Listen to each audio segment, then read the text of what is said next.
something. I don't want you to read too much into it, really. And I hope this doesn't get me killed showing you this, because I don't believe in predestination and I don't believe in witchcraft. This is a ticket that I purchased when I was very young. When I met Frankie Valli at age 15, he came right up to me behind the theater. See, after his concert, all these ladies went out back, and I didn't understand why. And my mom gave me a notepad, and she said, they're going to get his autograph. And I said, oh, how do you do that? I don't know anything about, I've never been to a concert. I didn't know anything about autographs. I stood there, and all these ladies were yelling. I remember this tall, pretty blonde directly in front of me. They were screaming, yelling. Well, I was across from them. They were looking at me, facing me. I was back behind them, standing alone. And he comes out, and it starts raining, and these ladies are yelling, and I'm just standing off to the side, age 15, and drenched in the rain. I have on this white dress with little lavender flowers, and I'm just curious what's going to happen.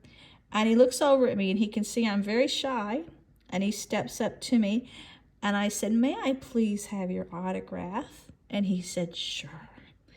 And he put, love you, Frankie Valli, and he got in his limousine, and he took off. And all the other ladies were disappointed because he didn't speak to anyone and give anyone else his autograph.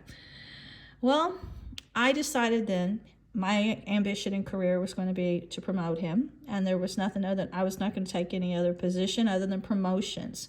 I got out of high school, and I did promote different businesses, and after I found that I was quite good at promotions, after I'd done it a couple years, when I was at Cape Girardeau, I said, I'm going to go out to Los Angeles, and I'm going to promote my favorite artist, which is my dream. And because I had heard him say he had been blackballed in the business.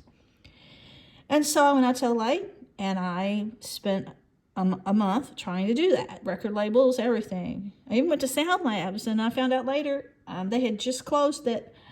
When I was in Maui, one of the guys that was doing the video work, I didn't know till a few conferences after the first one, he was a business partner with Frankie at Sound Labs. So everything was kind of going in that direction. People I'd meet knew him. Dickie Klein, when I was out in LA going to New York Film Academy, and my friend's name was Sal, he owned Dimples. And I hadn't seen him in a while. And as soon as I stepped in the door, he always tries to introduce me to people that he thinks that he wants to impress. So he sat Dickie Klein at my table and wanted me to meet him. And he was a vice president of Polydor. Well, later I find out, talking to him, he's friends with Frankie.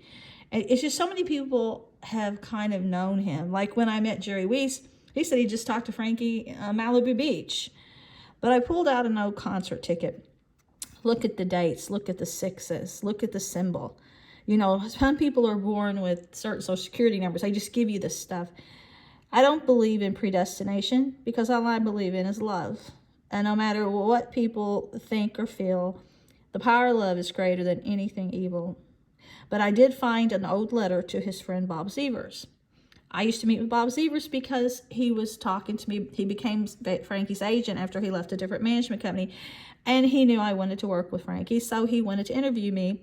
My uncle had just died when we first said we were going to meet in Cincinnati. My uncle died, so I canceled the meeting. So the second time I went and met him. As soon as he met me, he wanted to take pictures of me. He did photography. He gave me front row seats to the Anne Murray concert. I kept saying I want to work with Frankie Valli. And so he used to call me all the time, and we talked for several years. But then finally, when I went and met with Frankie, I think it was Ohio, and I expressed my interest, and he was saying, I'll tell you exactly what I tell my daughters. The entertainment industry is no place for a lady. Go to college. And then I said, well, let me write your book. I want to do a biography of you. And he said, it's for your own protection, Sherry. He goes, there's a lot of things in the past I regret. I'm sorry for because of the business, and I wouldn't do it again. And he was just giving me heartfelt, soulful advice that no other artist would do that really didn't have a heart. But then I found this letter that I had written to Bob Zevers after we got to know each other quite a few years. And Frankie changed managements again. And I was still pleading that I could help promote him in some way, even indirectly.